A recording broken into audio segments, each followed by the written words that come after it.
नमस्कार दोस्तों, आप सभी का स्वागत है आपके अपने YouTube channel study today with Viplav में। तो फ्रेंड्स, आज की इस वीडियो में हम जैक बोर्ड एग्जाम 2022 टर्म 1 के लिए 12th सोशियोलॉजी यानी कि समाज शास्त्र से 40 वीवीआई ऑब्जेक्टिव देखेंगे। 40 वीवीआई ऑब्जेक्टिव एग्जाम के लिए काफी इंपॉर्टेंट है। ये सारे के सारे क्वेश्चंस एग्जाम के लिए काफी इंपॉर्टेंट है, क्योंकि ये क्वेश्चंस हर साल एग्जाम में आते रहते हैं। रिपीटेड क्वेश्चंस हैं। वीडियो को कंप्लीट देखना, वीडियो को लाइक करना, सभी दोस्तों में शेयर करना। इसे आप एक मॉडल पेपर भी कह सकते हो, इसे आप एक मॉडल सेट भी कह सकते हो। इससे पहले जो है सेट 1 अपलोड हो चुका है। सेट 1 का लिंक डिस्क्रिप्शन में दिया हुआ है। यह दूसरा वीडियो है, ठीक है। और आगे भी आप लोगों के लिए वीडियो जो है इस चैनल में अपलोड होता रहेगा। आप लोग बस इस चैनल में जुड़े रहिएगा और इस वीडियो को लाइक करके सभी दोस्तों में शेयर कर दीजिएगा। चलिए स्टार्ट करते हैं। पहला क्वेश्चन है आपका, समाज शास्त्र की स्थापना किस वर्ष हुई? समाज शास्त्र की स्थापना किस वर्ष हुई? तो आपको याद रखना है 1838 1838 ईस्वी में समाज शास्त्र की स्थापना हुई थी। यह प्रश्न जैक बोर्ड के एग्जाम में 2016 में आया हुआ था, 2016 में आया हुआ था, 2018 में आया हुआ था, ठीक है। 2016 में आया हुआ था और 2018 में आया हुआ था। समाज शास्त्र की स्थापना किस वर्ष हुई? 1838 ईस्वी में हुई थी। समाज शास्त्र का जनक अगस्त कम्टे को कहा जाता है। अगस्त कम्टे को समाज शास्त्र का जनक कहा जाता है। ये भी आपको याद रखना है। समाज शास्त्र का जन्म जो है फ्रांस देश में हुआ था। ये भी आपको याद रखना है, एग्जाम के लिए इंपॉर्टेंट है। नेक्स्ट है आपके सामने, किसने कहा समुदाय जीवन का सामान्य जीवन का एक क्षेत्र है? किसने कहा कि समुदाय सामान्य जीवन का एक क्षेत्र है? तो इसका जो राइट आंसर हो जाएगा ऑप्शन नंबर ए हो जाएगा आपका मैकाइवर, ठीक है। यह प्रश्न 2017 में आया हुआ था, 2018 में भी आया हुआ था। लगातार 2 साल दिया था, 2017 में दिया था, 2018 में दिया था, 2022 के लिए भी इंपॉर्टेंट है। नेक्स्ट आपके सामने कि 2001 की जनगणना के अनुसार भारत में प्रति 1000 पुरुष पर स्त्रियों की संख्या, 2001 की जनगणना के अनुसार भारत में प्रति 1000 पुरुष पर स्त्रियों की संख्या है। तो यहाँ पर राइट होगा आपका 933 हो जाएगा, ठीक है। 933 ये आपका राइट होगा। यह प्रश्न 2014 में आया हुआ था। अगर आपको एग्जाम में पूछा जाता है कि 2011 की जनगणना के अनुसार भारत में 1000 पुरुष पर स्त्रियों की संख्या कितनी है, तो आपको आंसर देना है 940। 2001 का पूछा है तो 933 देना है। 2011 का अगर पूछेगा तो आपको आंसर देना है 940। क्लियर है। नेक्स्ट देखिए, वीडियो को लाइक करके सभी दोस्तों में शेयर करना। नेक्स्ट है आपके सामने की जनसंख्या की दृष्टि से विश्व में किसे प्रथम स्थान प्राप्त है? जनसंख्या की दृष्टि से विश्व में किसे प्रथम स्थान है? तो आपको आंसर देना है चीन। क्लियर है, चीन। और भारत जो है दूसरे स्थान पर है। भारत जो है दूसरे स्थान पर है। यह प्रश्न 2019 में आया हुआ था। जनसंख्या की दृष्टि से विश्व में किसे प्रथम स्थान प्राप्त है? यह प्रश्न जो है 2019 में आया हुआ था। नेक्स्ट देखिए, नेक्स्ट क्वेश्चन है आपके सामने कि निम्न में से कौन ग्रामीण समुदाय की प्रमुख विशेषता है?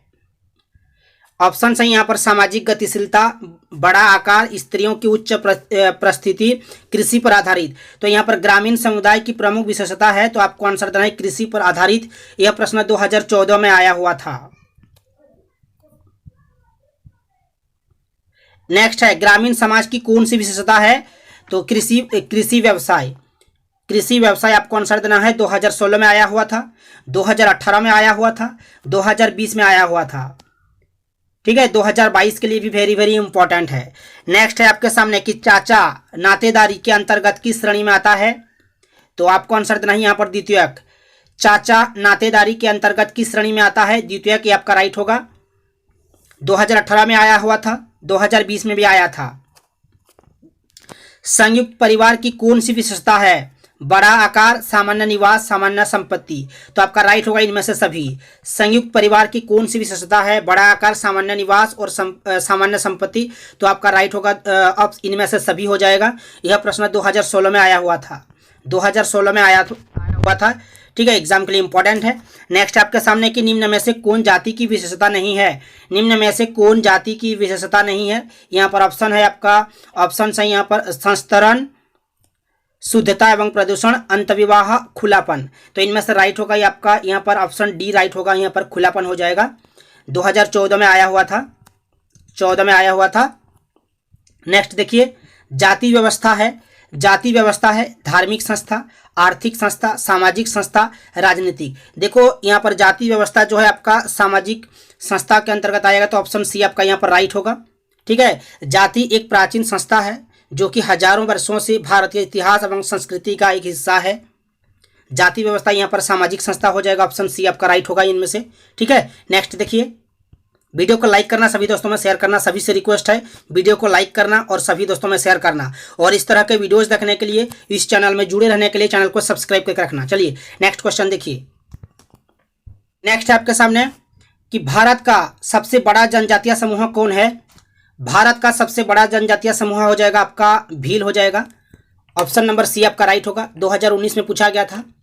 डेंसिटी यानी कि घनत्व के हिसाब से भील राजस्थान में सबसे ज़्यादा है। ठीक है, भील जनजाति जो है आपका राजस्थान के अंदर सबसे ज़्यादा है, ये आपको याद रखना है। कौन सा आदिवासी समाज मातृ प्रधान है। कौन सा आदिवासी समाज मातृ प्रधान है। गारो, यहाँ पर राइट हो जाएगा आपका गारो, 2014 में पूछा गया था। नेक्स्ट है मंडल आयोग की स्थापना किस वर्ष हुई। मंडल आयोग की स्थापना जो है 1979 हो जाएगा आपका, ऑप्शन नंबर डी आपका यहाँ पर राइट हो जाएगा। 1979 ये आपका राइट होगा। 2013 में पूछा था, 2017 में पूछा था। नेक्स्ट है आपका अनुसूचित जनजाति को पहले किस नाम से पुकारा जाता था। तो आदिवासी, बनजाति, जंगली जाति, इनमें से सभी, तो आपका राइट होगा इनमें से सभी। अनुसूचित जनजाति को पहले किस नाम से पुकारा जाता था। आदिवासी के नाम से, बनजाति और जंगली जाति, तीनों के नाम से, तो ऑप्शन डी आपका यहाँ पर राइट होगा। नेक्स्ट है सीमांतीकरण क्रिया प्रक्रिया को क्या कहा जाएगा। प्रक्रिया को कहा जाएगा। सीमांतीकरण किस प्रक्रिया को कहा जाएगा। तो आपका यहाँ पर हो जाएगा नकारात्मक प्रक्रिया हो जाएगा। ठीक है, जैक बोर्ड के एग्जाम में पूछा गया था, 2016 में पूछा गया था। नेक्स्ट है निम्नलिखित में से किसे शारदा एक्ट कहा जाता है। शारदा एक्ट किसे कहा जाता है। बाल विवाह एक्ट को जो है शारदा एक्ट कहा जाता है, ये आपको याद रखना है। शारदा एक्ट कहा जाता है बाल विवाह एक्ट को, ये आपको याद रखना है, एग्जाम के लिए बहुत ही इंपॉर्टेंट है। नेक्स्ट आपके सामने देखिए, भारत के निम्न में से किस राज्य में हिंदू लोग अल्पसंख्यक समुदाय है। तो यहाँ पर ऑप्शन है केरल, पंजाब, जम्मू कश्मीर, हरियाणा, तो इनमें से राइट होगा आपका जम्मू कश्मीर, 2020 में पूछा गया था। नेक्स्ट है 12वीं योजना में विकलांगजनों से संबंधित किस मुद्दे पर ध्यान दिया गया। मान्यता, सुरक्षा, सशक्तिकरण, इनमें से सभी, तो आपका राइट हो जाएगा यहाँ पर इनमें से सभी हो जाएगा। नेक्स्ट देखिए, निम्न में से कौन राष्ट्रीय एकीकरण के बाधक है। राष्ट्रीय एकीकरण में बाधक है धर्मनिरपेक्षता, सांप्रदायिकता, और ए और बी दोनों, इनमें से कोई नहीं। तो देख यहाँ पर पूछा है आपको कि राष्ट्रीय एकीकरण में बाधक है, तो आपका राइट होगा यहाँ पर सांप्रदायिकता हो जाएगा। नेक्स्ट देखिए, 2014 में पूछा गया था।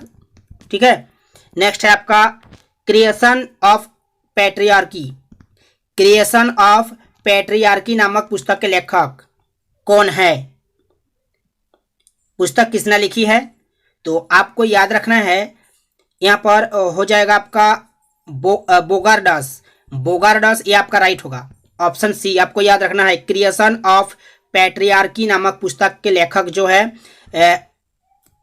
बोगार्डस, ये आपको याद रखना है। नेक्स्ट देखिए, यह प्रश्न 2013 में पूछा गया था, 2017 में पूछा गया था, 13 में भी पूछा गया था, 2017 में भी पूछा गया था। नेक्स्ट देखिए, नेक्स्ट है आपके सामने कि राज्य एक समिति है, किसने कहा। राज्य एक समिति है, किसने कहा।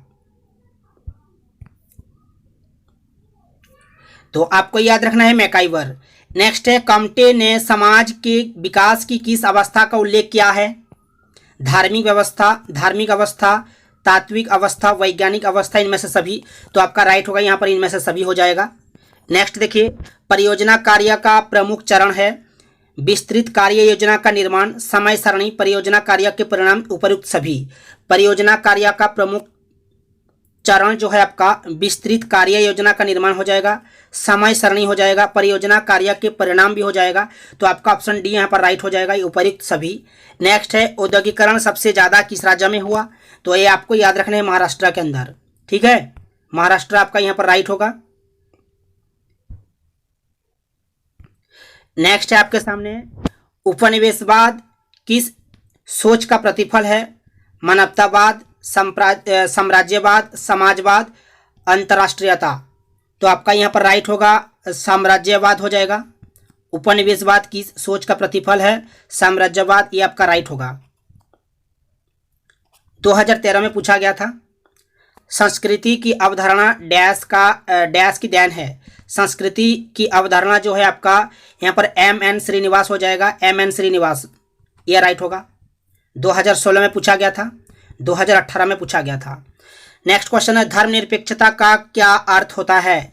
सभी से रिक्वेस्ट है वीडियो को लाइक कीजिए और सभी दोस्तों में शेयर कीजिए, ठीक है। नेक्स्ट वीडियो भी आएगा। धर्मनिरपेक्षता का अर्थ होता है सभी धर्मों का सम्मान, अपने धर्म का सम्मान, धर्मों को नहीं मानना, किसी धर्म का सम्मान नहीं। तो आपका यहाँ पर राइट होगा सभी धर्मों का सम्मान। तो ऑप्शन ए आपका यहाँ पर राइट होगा। 2018 में पूछा गया था। सती प्रथा के विरुद्ध आवाज सर्वप्रथम किसने उठाई। सती प्रथा के विरुद्ध आवाज सर्वप्रथम किसने उठाई। राजा राममोहन राय ने। राजा राममोहन राय ने जो है सबसे पहले जो है आवाज उठाई थी, राजा राममोहन राय, ये आपको याद रखना है। 2014 में पूछा गया था। नेक्स्ट है सत्यशोधक समाज के संस्थापक कौन थे। सत्यशोधक समाज के संस्थापक जो है आपका ज्योतिबा फुले हो जाएगा, ज्योतिबा फुले। 2013 में पूछा गया था, 2015 में पूछा गया था, 2017 में पूछा गया था, ठीक है। 13 में पूछा है, 15 में पूछा है, 17 में भी पूछा था, ठीक है। 2022 के लिए भी इंपॉर्टेंट है। देखो यहाँ पर और एक क्वेश्चन बनेगा कि सती प्रथा के विरुद्ध सर्वप्रथम आवाज किसने उठाई। राजा राममोहन राय, ठीक है। अगर आपको एग्जाम में पूछा जाता है कि ब्रह्म समाज की स्थापना किसने की थी, तो आपको आंसर देना है राजा राममोहन राय, ठीक है। 1828 में जो है राजा राममोहन राय ने ब्रह्म समाज की स्थापना की थी। ये भी आपको याद रखना है, एग्जाम के लिए इंपॉर्टेंट है।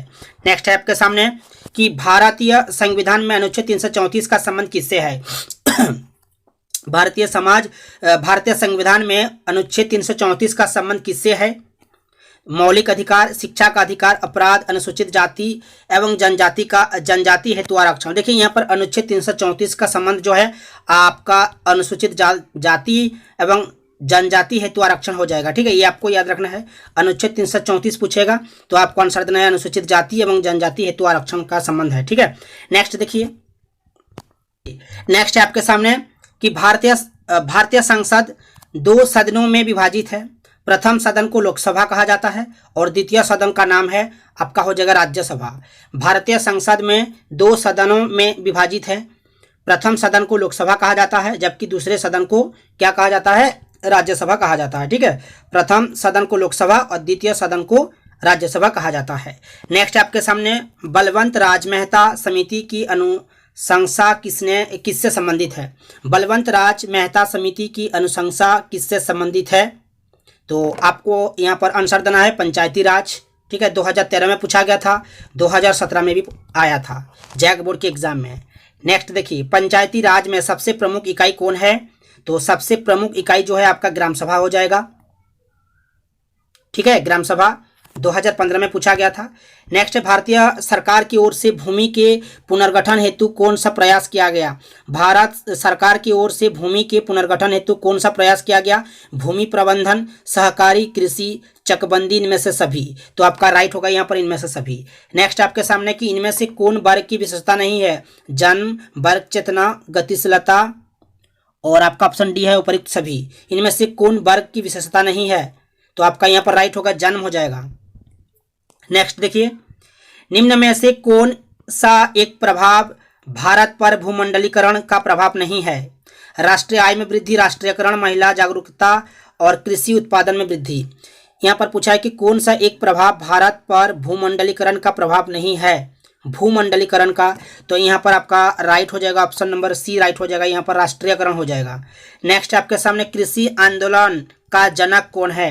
कृषक आंदोलन का जनक कौन है, तो आपको याद रखना है यहाँ पर कि सहजानंद सरस्वती, ये आपको याद रखना है, 2015 में पूछा गया था। नेक्स्ट क्वेश्चन है सत्यशोधक समाज के संस्थापक कौन थे, तो ये पहले भी आया था ये क्वेश्चन, ज्योतिबा फुले। नेक्स्ट है निम्न में से किसका संबंध जनजातीय आंदोलन से नहीं है, तो यहाँ पर ऑप्शन है आपका डॉक्टर जयमंगल सिंह, मधु कोड़ा, बिरसा मुंडा, शिबू सोरेन। जनजातीय आंदोलन से जो है कोई संबंध नहीं है, तो यहाँ पर राइट हो जाएगा आपका डॉक्टर जयमंगल सिंह, ये आपका राइट होगा।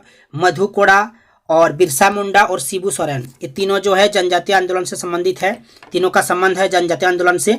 तो डॉक्टर जयमंगल सिंह का कोई संबंध नहीं है, तो आपका राइट होगा ऑप्शन नंबर ए। नेक्स्ट देखिए, लास्ट क्वेश्चन है मेधा पाटकर मेधा पाटकर किस आंदोलन से जुड़ी है? तो आपको याद रखना है दलित आंदोलन से। ठीक है, मेधा पाटकर किस आंदोलन से जुड़ी है? तो आपको याद रखना है यहाँ पर दलित आंदोलन से। तो फ्रेंड्स, ये थे 40 वीवीआई ऑब्जेक्टिव। वीडियो को अगर अच्छा लगा है तो वीडियो को लाइक कर दीजिए और सभी दोस्तों में शेयर कर दीजिए। और इस तरह के वीडियोस देखने के लिए, इस चैनल में जुड़े रहने के लिए चैनल को सब्सक्राइब करके रखिए। तो मिलते हैं नेक्स्ट वीडियो में, तब तक के लिए बाय। जय हिंद, जय भारत।